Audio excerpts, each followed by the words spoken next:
alcohol, sex, food, gambling, drugs, internet, love. spending. There are a million addictions, and everybody is recovering from something. Here to help, it's Recovery Wednesday with America's original radio psychic, Dr. Linda Salvin, along with addiction specialist Candy Finnegan from the Emmy Award-winning television show Intervention. Candy and Dr. Linda are two gals who know recovery because they are in recovery. Listen as they help you bring your recovery to the next level, help you solve your thorniest issues in ways you may have never imagined. Together, they bring you the tools and techniques that bring balance, serenity, and recovery to your life, and the tools you need to find solutions for healing from the disease of addiction. Candy teams up with Dr. Linda to share their over 60 years of combined experience dealing with all areas of recovery. In her decades as a metaphysical clinician, Dr. Linda has helped thousands of people worldwide solve problems on the air and in person with her insights and solutions. So pull up a chair, turn it up, and get ready for a visit on the path to recovery with the one and only Dr. Linda.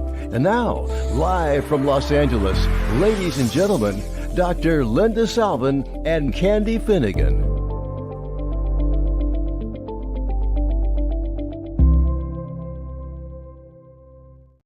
Hi, welcome back, everybody. It's another Recovery Wednesday and the last Recovery Wednesday for this particular segment of shows with Dr. Linda Psychic Solutions. Candy Finnegan has become so busy in her work with the children, the schools, and the interventions. She's not available today or next week or the following week. And then I'm leaving town. So we decided to just say goodbye as far as doing the show is concerned. She thanks everybody for participating and listening and hopes that you got something out of it. And of course, all the downloads are available at my YouTube station, which is Psychic Solutions. Dr. Linda Salvin, Wisdom, it's all out there on YouTube. And I've known Candy, as you know, for Candy Finnegan for 37, almost 38 years. What is my little curl doing? I can see my curls. It's a blessing to work with her and somebody who's so talented and gifted, and especially in the world of recovery. I'm different. I'm a psychic healer and a medium, and I'm in a whole different area of spiritual health, which is still the mental health, but we come from different aspects. The thing we have in common is we're both in recovery. So I haven't had a drink or a drug in over 38 years, and now she's at 38 years of her sobriety. And what we did with this show was to open doors to help you understand that there are ways that you can achieve a successful growth spurt in getting rid of whatever is bothering you. If you're addicted to love, if you're addicted to alcohol, if you're addicted to money, if you're addicted to drugs, if you're addicted to cigarettes, if you're addicted to travel, we all get away. We all have to escape. But the real issues that we were dealing with here on Recovery Wednesday was about alcohol, drug addiction, and substance abuse, because that's really what we're doing, just to self-destruct. We can all run away and do geographics. A geographic is where you move thinking it's going to be better over there when you haven't really fixed what's going on inside. So I am here today to talk to you about balance and harmony. We need balance and harmony in our world and our life. And right now there's so much chaos out there politically and religiously, and what's going on the campuses that I really don't want to dive into. Although tomorrow on the Thursday show, I have a special guest by the name of David Levy, who is the head of a movement called the Fight for Peace, to help people understand that we don't have to live this way with what's going on between the Palestinians and the Jews and all the disruption and all the chaos. And, it's kind of like, all we need is peace again. Bring back John Lennon and the music and the Beatles, because there was peace back then. We had a different sort of war going on when we all wanted peace. Now it's war against each other, and we don't need that. But what we need is peace and harmony within ourselves, regardless of how we're brought up or how we've been trained or educated to believe. And not everything we hear, learn, or believe that is taught to us is actually how we really should be or feel. We all have our own agenda. We all have our own feelings. A lot of people become sheep, like what's going on the campus. I believe it's a paid movement. I don't believe it was just somebody's idea one day and then it spread across the country through the campuses. No, it's too organized. Just like Black Lives Matter was organized a few years ago when we were in lockdown. It's just the next. It's a civil war against each other. We're pitting ourselves against each other for what? Just bring in the balance. Just bring in the harmony. If you don't agree with the other side, that doesn't mean you have to have hatred. It doesn't mean you have to have fights. It doesn't mean you have to burn things down. It doesn't mean you have to prevent a teacher from getting to his class to teach, or a student who's paid their tuition who wants to go to her class. Come on, people. It's not necessary. We are living in a day and age that I was hoping by my age, I'm 70, I wouldn't have to go through what I heard stories about with my grandmother, who died in 1996 and was born in, I think, 1906. I believe she lived a good 90 years, sorry. But she went through World War II. She lost 11 brothers, sisters, cousins. I think there are about 25 people in her family that were extinguished in the camps. So I grew up listening about these horror stories. And then there were 3 suicides in my family. I mean, come on, pain, disruption, death. And now we have to have fights. There's not enough pain in our own lives that we have to go out and cause more on a communal level. Come on, people. Find the fight within yourself to find the harmony and peace. A lot of it starts with your diet. A lot of it starts with getting sober. A lot of it starts with, I'm still trying to get the camera so I can look into your eyes as opposed to me looking down. I still don't know how to do all this right. Maybe that's a little better, huh, Rebel? Oops, there it goes. For those that are just listening, I'm moving the camera around. I could be a peace warrior, yes. I was a peaceful type of Girl Scout. I was a peaceful kind of guitar player. The songs I write, even today, are more peace-oriented. I don't understand war. I don't understand ugly. I don't understand fights. I'm like everybody else. I can be aggressive if I'm wronged, if I'm bullied, if I feel out of line, or if I really want to make a statement. We all have those emotions. But for the most part, we want to find peace and balance in our lives. When I was in Alaska in the middle of the wilderness, it was peaceful. There were 11 people in the town. I mean, there was nothing but a mountain full of snow. That's peace, a little too isolated. But I keep looking at the pictures to take me back to that moment. And I close my eyes and I'm standing in the snow under the stars again. That doesn't mean I have to have a bottle of scotch or Kahlua or a joint or some Coke or some pills. I can find peace and balance with life. The poem I have read on the show that I've been doing for over 30 years is as follows, on how I see God, which is what all this is. And we're disrupting God's universe. No, it's not God's will that there's fight. That's man's will. God wants peace on earth. Man makes disruption. Man makes war. Man makes the missiles. Man fights. It's not God. God wants peace. It says so in the Lord's Prayer, on earth as it is in heaven. Bring it back to earth, people. The balance and harmony comes through prayer. It comes through getting sober. It comes through being nicer. It comes through communication. It comes through being honest. I have been attacked more in the last 2 weeks with dishonest people trying to make me look like I was dishonest when I'm probably one of the most honest people you ever meet. Because I'm so transparent and I'm so vulnerable. I don't have any buffers. I just tell it like it is. But you wrong me, I'll let you know you messed up. Okay. I'm going to bring somebody on in another week or so who's been bullied as well. And there's so much miscommunication and stories out there without facts that it's almost funny what people do on their channels to get attention, where they take 1 or 2 people and manifest stories from 1 or 2 lines that have nothing to do with the reality of a situation, but the reality of drug addiction, the reality of chemical addiction, the reality of alcoholism, the reality of smoking addiction, the reality of sugar addiction, the reality of gambling addiction is real. And it can destroy your life and other people's lives around it. And that's when you become the tornado in other people's worlds. And it's not fun.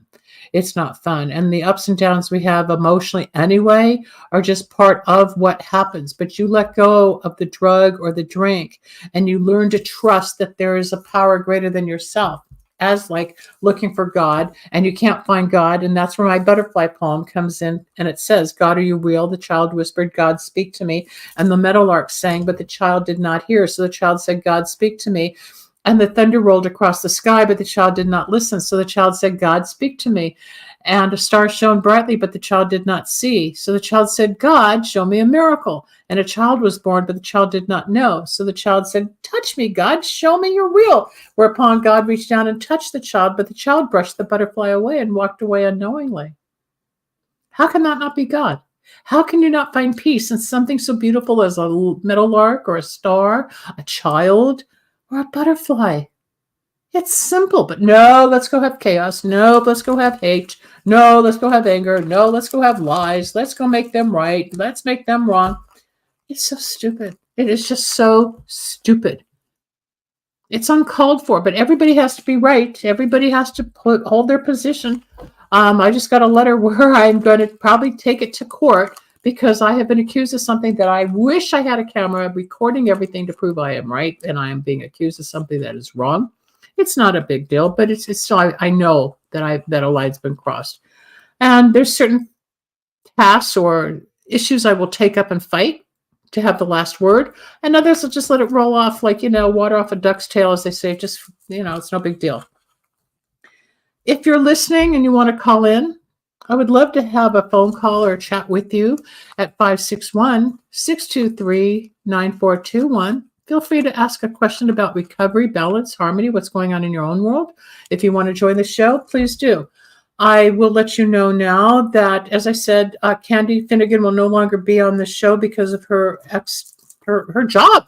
Thankfully, she's helping people get into recovery and get sober, and she works with a lot of teenagers, besides a lot of celebrities and a lot of everyday people that need help, whether it's gambling or drugs, alcohol, whatever.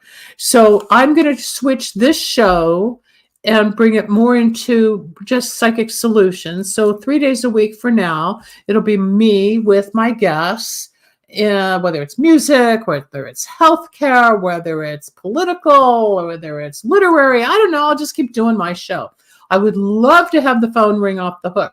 I would love to be able to do an hour of psychic readings, but the audience isn't listening enough at this live moment to have me interact with you. So at the end of July, I will no longer be here. I'm letting you know I will be elsewhere. I'm not quitting. I'm just not going to be on this station or channel or whatever it's called, but I will continue because it's my life's passion and my job. But because I need you to call in, and maybe it's the time of the show, maybe it's until you get home or when you can download. And not only that, there's millions, not hundreds, millions of podcasters out there. I am one little pebble of sand, and I'm well aware of it. Until you find me, want me, if it's a topic you desire to learn about. I'm not just talking TNA and shit shows and like a lot of stuff that you find on YouTube that get thousands of viewers. I can't do that. I want to educate. I want to help. I want to give. I want to talk.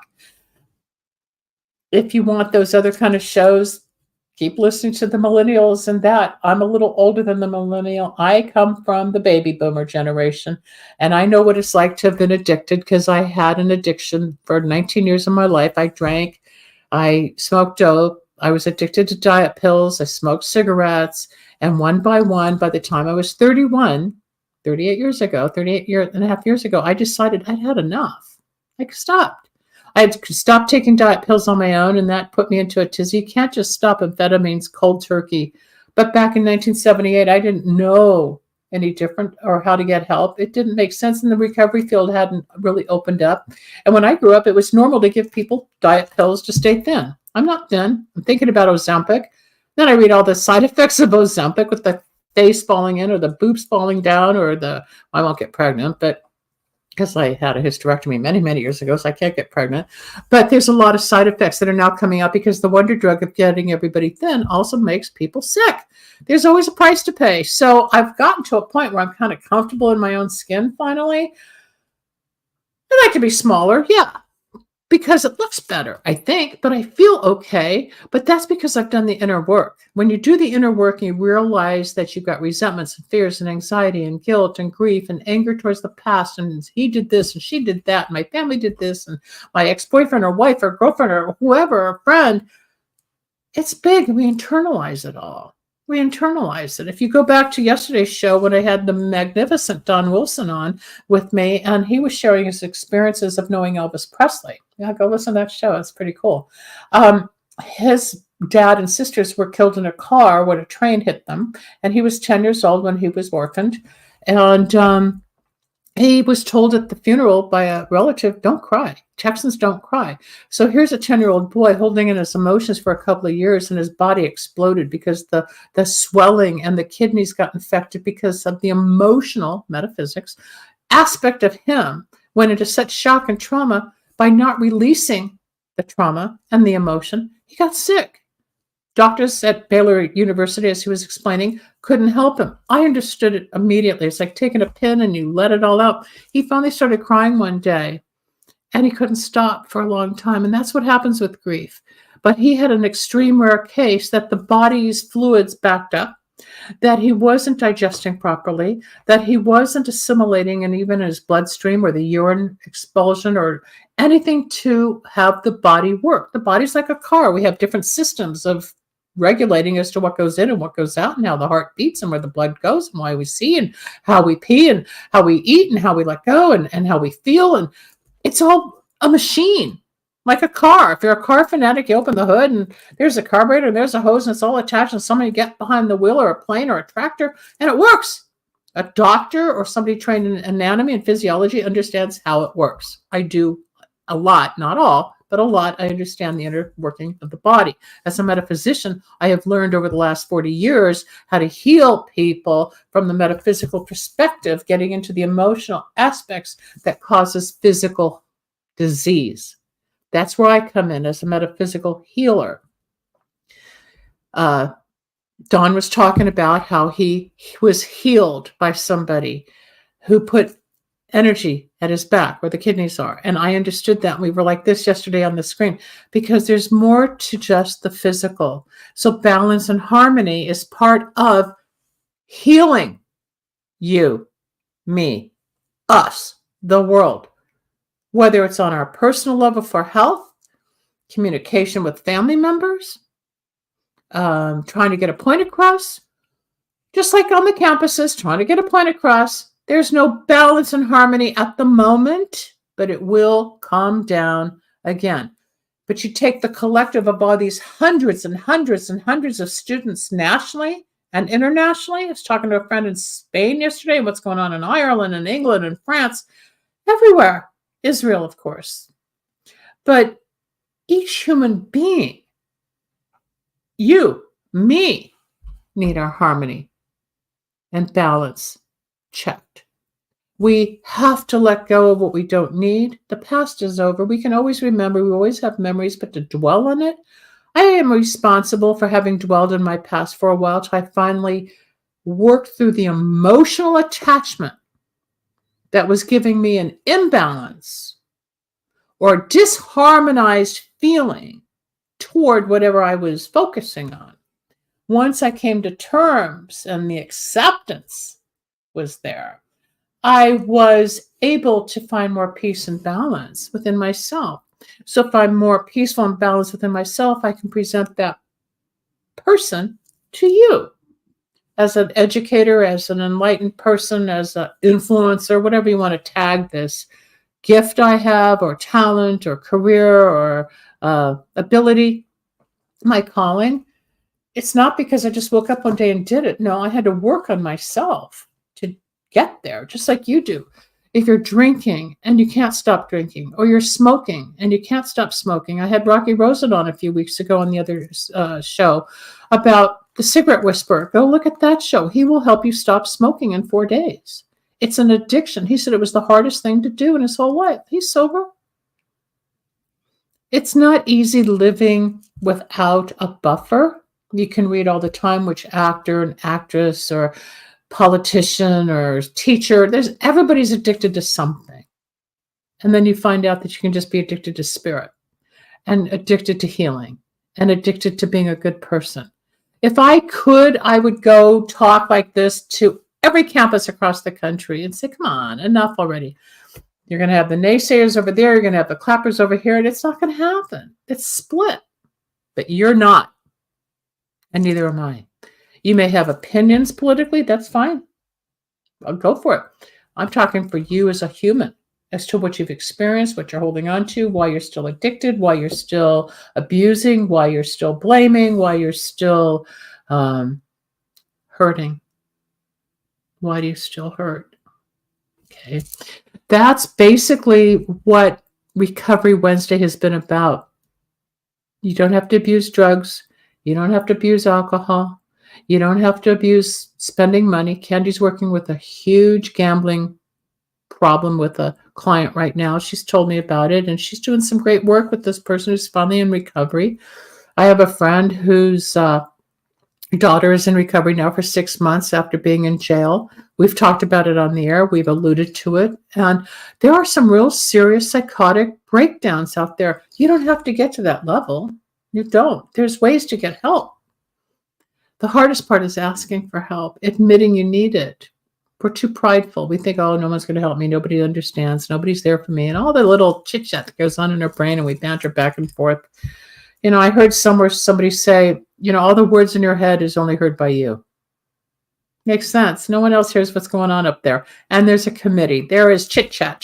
She said, he said, my dad said this, my sister said that, his girlfriend said this, my boyfriend said this, my friend said that, Candy said this, Storm Monroe said that, whatever, all these people say, whoa. And then you wonder why I have a headache, because you're trying to process everything. And then you've got the internet.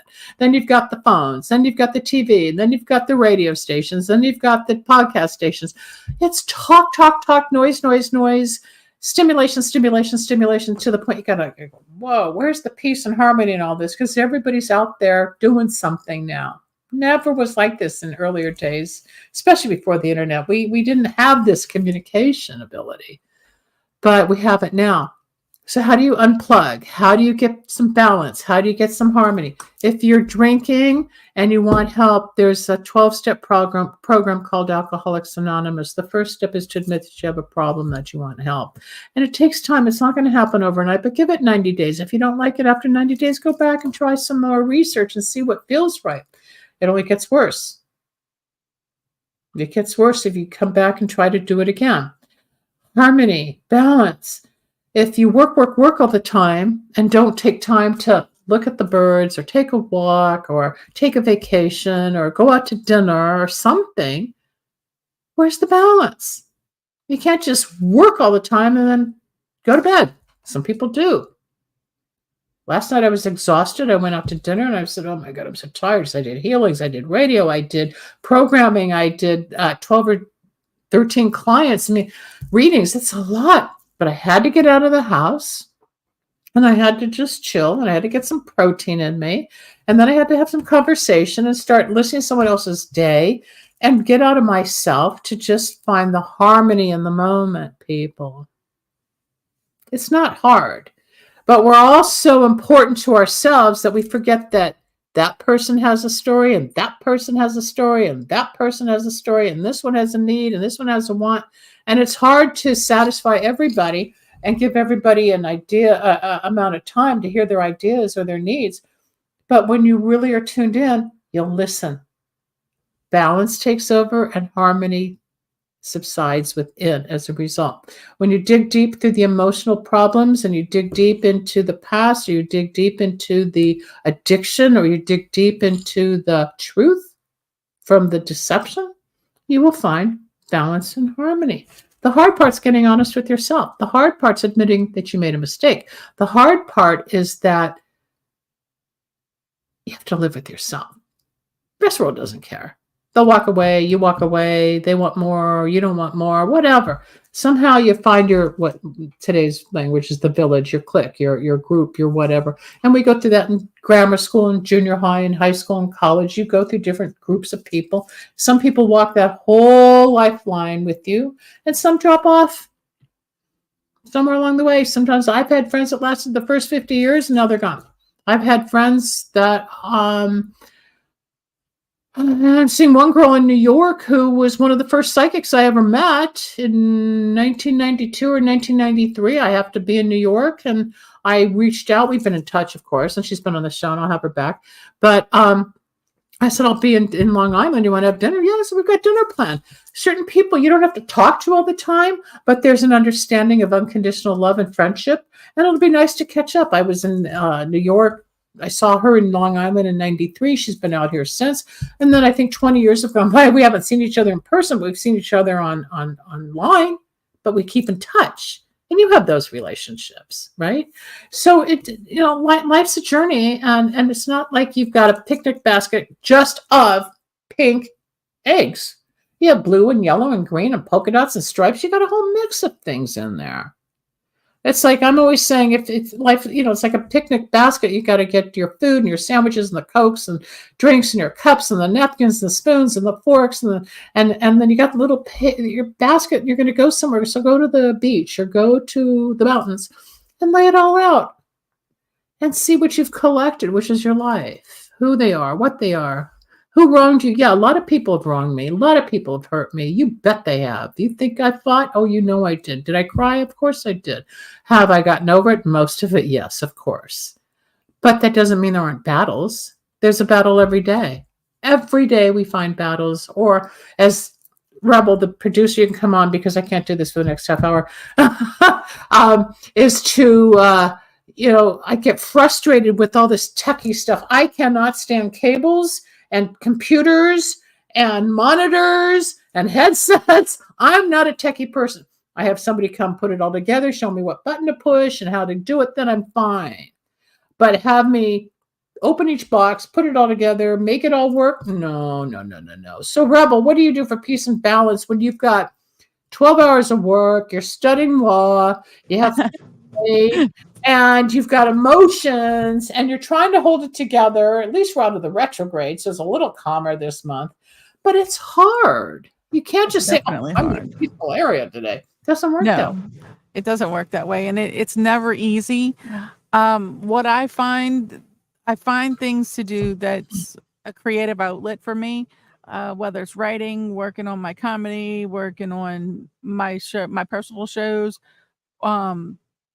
I have a lot of things in progress. So I just work a here and a little there. And I also create things I crochet. Oh, so you're using your hands and you're making something. Do you make afghans or do you make little pot holders or socks? What do you make? Or a shawl? What do you do? I work on blankets. Let's see, blankets, stuffed animals. I'm currently working on a Stitch stuffed animal from Lilo and Stitch. My niece wanted Stitch. She showed me something that was made, and if you make it from the box that they sell in I guess it's Hobby Lobby, if you make it from the box, it's this tiny little thing. Oh no, not me. I had to go get the big yarn and make it all fluffy and yeah, big. Of course. So instead of Stitch being like 3 inches big, it's going to be like huge. Well, when it's done, if it's done before July or at least next week, bring it so we can see where you're at with it. That'd be wonderful. I think that'd be fun to see your creativity.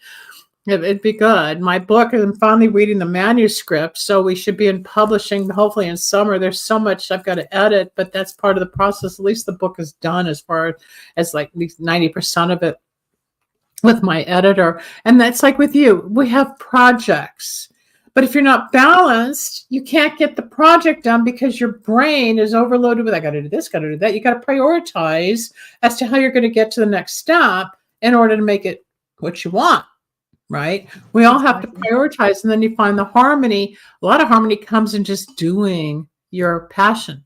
I was at a concert Saturday night with some friends, Fred, who's been on the show, The Astrologer, but also gave me my start in radio 30 years ago, more than that, at KBIG 104 FM. We went and saw Roger McQuinn, who started the Byrds back in '64. And so we're listening to old time music. He goes, oh my God, I got hormones again, because this music's 60 years old, but it was our generation. And at the same time, it was so wonderful. It brought in the harmony and the balance and the good times and the memory. This guy's 80 years old, still playing his guitar. So Fred said, you playing your guitar? I said, no, I got angry 3 years ago. I haven't touched it. And all I did at one point was want to be a singer-songwriter. And Fred knows I gave up music and open mics to go into radio because I thought, oh, instant money. Well, and then there's been times I've regretted it, but now I'm going back to the music, and there's some significant music people in my life again. I already walked from 2 record deals, so I got angry and beat myself up. But everything happens for a reason. But music is a hobby, just like doing the knitting and the crochet is a hobby. It gets you relaxed. It gets you out of the stuff of the day. You pay your bills, you make your meal, you make your bed, you do the laundry, and all of a sudden it's like, what do I need to do? Something you enjoy to bring balance and harmony to your soul. It doesn't mean you can't sit and have a beer or a scotch or whatever your thing is, or a toke, but you don't have to get so screwed up and wasted that you don't know what day it is, what time it is, or who you're with. There's a way to balance if you have the ability to do so. Some people who are really addicts don't have a choice to say, I'll take a sip and put it down. It's all or nothing and 20 more. That's the difference that we've tried to explain here on Recovery Wednesday, that addiction is something that is mental, physical, and spiritual, that isn't just about control or having some type of, I would say control, like can't you control yourself? No, some people cannot. But on the other side of getting healed or healing comes the harmony and the balance. So you've always been able to find something to occupy your time and your brain and your thoughts and your emotions. Are there times, Rebel, that you just don't even want to do that because either you're zoned, you're tired, or you just want to space out and think? Well, it's funny you should say that. This No. past weekend, Yeah. there was a situation. I was blindsided by a situation that I literally could have hurt somebody because I was so mad.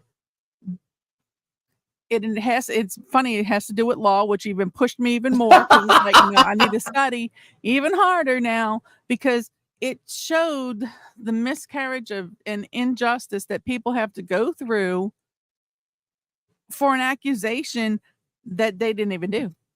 Okay? Well, maybe I should have you write this letter in response to the airline that I'm bitching with. And because, I'm going through a lot to prove my point, and I'm being accused of something I know is not right. And I said in this letter, I wish I'd recorded this whole incident so you'd see that I'm right. But I can't fight City Hall, but I'll have the last word.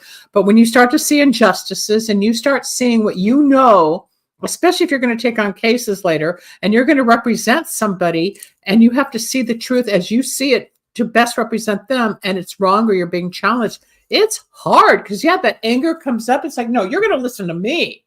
I know what I see here. And if you're seeing something legally or the injustice, you probably want to go out and fight, kind of like they're doing on the campus, but it's that position plus this position. They both have their own opinions, but where's the middle? There's no peace yet. There's always a time and place for everything, and people need to realize, you need to pick your time and your place. Don't do it at the wrong time, because then you can cause yourself to get in trouble. But the situation that blindsided me, first of all, you can have a warrant out for your arrest and not even know it, because there's no place to check if you have a warrant.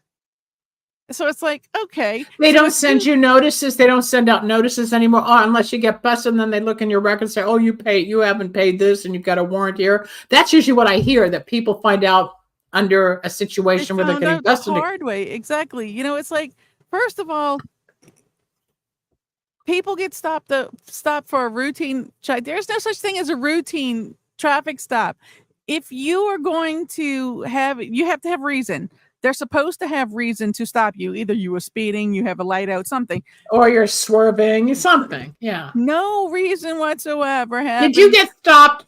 No, it's definitely not me. Okay, I didn't know. Because sometimes we talk about ourselves, but we pretend it's someone else. Go on. If it was me, I'd probably be in jail right now, because I promise you I would have hurt somebody. But this person got off an interstate. There was 3 cop cars waiting off the interstate. Is this in Louisiana? Yes. And let's see, they got off the interstate. There was 3 cop cars waiting for a vehicle matching this description. Okay, that's fine.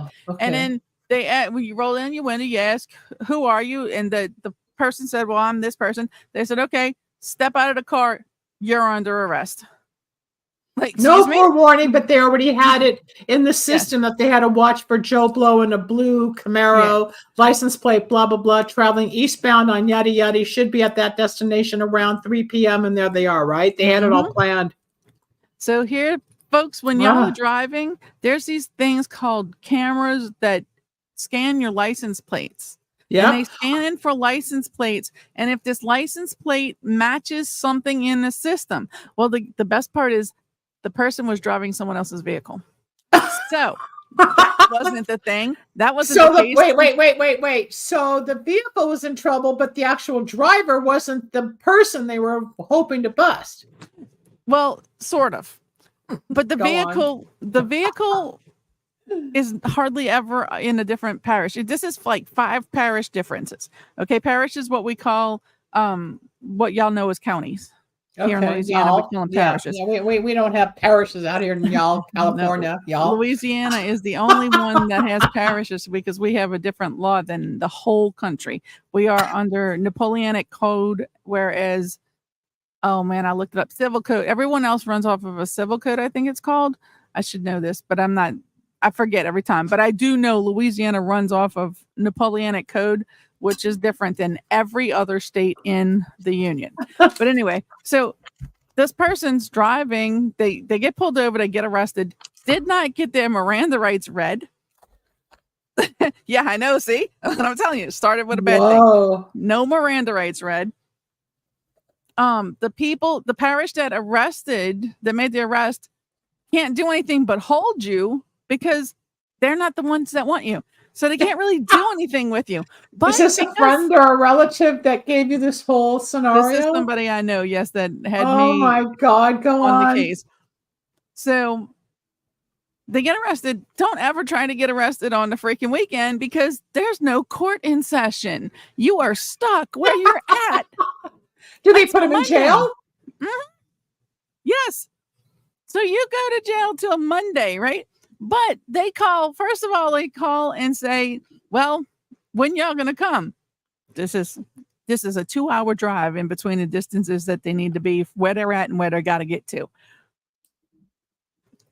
The 2 hour, the one that put out the warrant said, oh, well, we'll get there in about 10 to 14 days. Oh my God.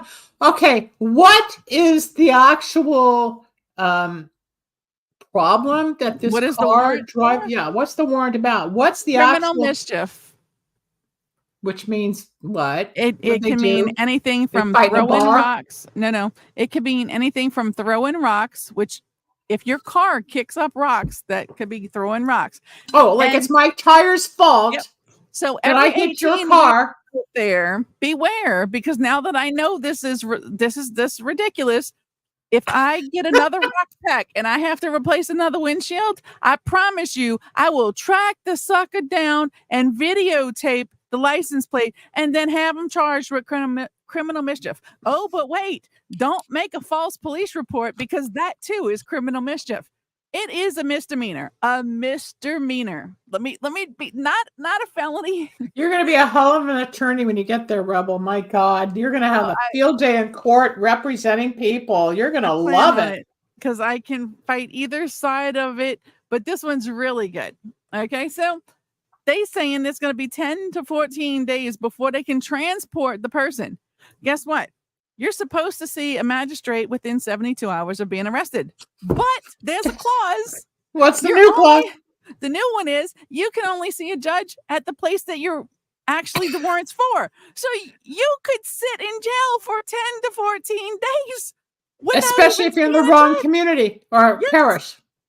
Yes. I'm like, oh, heck no. This is not no. So let's say it's a single individual with children. Where are their children supposed to be if family wouldn't step up? So then you're going to involve other people. I'm like, oh no, I'm producing a bill to bring to the governor myself. This is crazy. Everybody else has to work on weekends. Okay. Doctors have to work on weekends. Lawyers work on weekends. Police work on weekends. Well, guess what? Why can't a judge work on the freaking weekend? They should have a weekend judge. So maybe you're going to change the laws of Louisiana and become Council Rebel Medler, who's going to be in the news for changing an ancient historical law to help the people of today. Maybe that's your mission. If something needs to happen, because that's ridiculous. You could, and all for something you didn't even do. When you're like, what are you talking about? Arrested for what? Now this is a person who is squeaky clean, has never done anything wrong, Has no prior record. No prior record at all. And however, but what's in the system that supposedly was done? Why was the car person tagged? What were they looking for? What was the actual, was it a rock? Was it, what happened? What was the problem? What are they accusing them of? We don't know. All we can get is throwing rocks. They still don't know. There's really nothing. There's really nothing. Every police officer, every detective, every judge, every DA, everybody that I have spoken with says, are you kidding me? It's a misdemeanor. We wouldn't even bother with it. We'd give you a court date. I'm like, okay. And I asked everybody this. When you were younger, didn't your parents take you to the water and you skimmed rocks and see how far they could go? Yeah, of course. That was fun. All of our parents were teaching us how to be criminal mischief people, because you can't throw. That's a good byline for a case you can defend. Oh my God. I hope you draft a bill. I hope you submit this and you fight all the way to the capital of Louisiana and you get heard and this bill passes in the next 5 or 7 years. It'll take that long. It's not going to happen next year. But I bet if you did all this while you're going to school with everything you know, and you give your examples and the pros and cons why this law, which is so barbaric, needs to be altered, I bet you'll make headway. And if that's your claim to fame, go for it. Go for it. I think it's great. So was your friend in jail all weekend? Yes. Is he out now? No, 10 to 14 days. Oh my God. So we're only in day 4 or 5. Yes. Is he getting fed? Weekends don't count, by the way. What? Oh, no, weekends don't count. Remember, the judge and the stuff don't work on weekends. So we're figuring by the time this happens, it could be mid-month. Jeez. But what happens how many people are stuck in a system and they have nobody out here to help? Okay. I do want to go on record that lady that was so rude at the district attorney's office. She's so lucky I wasn't there in person, because I would have had to punch her in the mouth. Good luck with that. Oh no, I wish upon you what you are being so snotty about right now. Okay, I wish that she has to go through something like this herself, so she too can understand. Stop, because I'm having the same fight. I had an incident flying first class when I went to Alaska, and I was bullied by the first class crew, but they're putting it on me that I was the disturbance. I sat in my chair. I had my phone on. I didn't have my little earbuds. They said I interrupted the whole flight. I looked around. There wasn't one person looking at me. All this ended up at the last 10 minutes of the flight before we got to Seattle on my way back from Fairbanks before I got to LA. And this whole argument started in this nasty. I said, I hope you're in a plane crash someday so you can feel what it feels like to have PTSD when you're in a flight. And it just escalates. But it's their words against mine, the 3 crew members, and I named each one of them. I tagged each one what they said. I even found a wonderful captain who I tried to get him on the show. He said he's too shy to be on the show, and I want to give him a shout out. His name is Captain Fitzgerald, and he's with Alaska Airlines. He's brilliant. He helped me when I was having a panic attack. And they don't want to listen. It's like, well, we're sorry. No, you said this, you said that. I said, that's not true. It's like they're putting words in my mouth, like they're putting words in your mouth, and you know you're right, Rebel. And when I'm right, how do we prove we're right when the system says, I'm sorry, no big deal. Okay, because nobody wants to communicate. Nobody wants to take responsibility anymore. Nobody effing cares. And you're finding that out. Yes, that's the injustice. And that's what's going to make you a better lawyer, because a lawyer is going to have more clout than me saying I'm a doctor fighting this, or I'm a plane crash survivor. It's still the feeling, the imbalance, the disharmony, the disrespect, the injustice, all those emotions of rage and wanting to prove. And here's your friend in jail. It's like, oh my God. And it's a head trip. And you're dealing with it. Your friend in jail is dealing with it. You think the lady at the courthouse is? You're just next. The lady that wrote the letter to me, I'm just next. That's the problem. Nobody cares anymore. But when we do care and we start to rattle the cage, of balance and harmony or fights or peace or justice, those squeaky wheels will eventually make headway. It's hard. It's the battle out there. I give you all the credit. Does your friend have an attorney trying to get him or her out? Yes, I immediately called an attorney who works, again, attorneys work on weekends. On weekends, of course. Immediately called an attorney, and they know what I do. So they're like, okay, well, you do what you can do, start building a case, and that's what I'm doing. It's like, I got this long list, but again, you're not only dealing with, this is going to turn into a big disruption because they're doing this for no reason. This person has children. He's a single father. Oh, man. His kids, luckily, family stepped in. I made sure that nobody got those children. Because think about if the kids got stuck in DCS, if the kids were with a babysitter, he had to come out of town. Yeah, there's that. Or there would have to be taken to the system because he was an inept father. No, there's too many loose ends, but he was at least taken care of there. This whole thing is going to hit the news. This is the type of story I would love to have on the show. On the other side of this, if he wants to come on, then you and he can come on and we can talk about the system, in how injustifiable actions it is and how stupid. I mean, who knew that they'd be sitting at the bottom of the off ramp to capture this car? I went through a red light. I'm trying to think back. It was probably about 8 years ago. My dad and his girlfriend were in Europe, and one of my dad's best friends had passed away, and I went to the funeral in his honor, and then I had to go to an appointment at night, and I was exhausted. By the time I was going through Beverly Hills or West LA, I went through the yellow light, but it had turned red. I was 0.8 seconds, not 1 second, 0.8 of a second into the red light, captured on the camera, had to go to court, had to pay $650 because I was an eighth of a second into the red light. That's injustice. There was a cop there that said, just tell him that, whatever. And he told me what to say, and the judge denied it, so it didn't work. It's not like I went into the intersection, caused an accident, hit somebody. There was nobody there at 10 o'clock, 11 o'clock at night. Yes, I went through it. I admitted fault, but an eighth of a second captured on camera. We're everywhere. I just had to go get my global entry, and now instead of giving fingerprints, it's all electronic on those machines, whether it's our driver's license, our passport, if it's your license plate. We are under watch constantly. But I've never heard that the cops scan, get a report, watch for who's driving down the street. Oh my God, that's all we need. We had the SWAT team out here in the Valley last week, and I didn't even hear the whole story, but we had SWAT. I think there were 12 guys with a tanker and their guns, and they were in the neighborhood going after somebody. This is America today. Just like on campus, all the unrest. Where's the balance? Where's the harmony? So you're not in harmony right now because you're agitated, because you're upset, but you're right. You're fighting for what is right and justifiable, Rebel.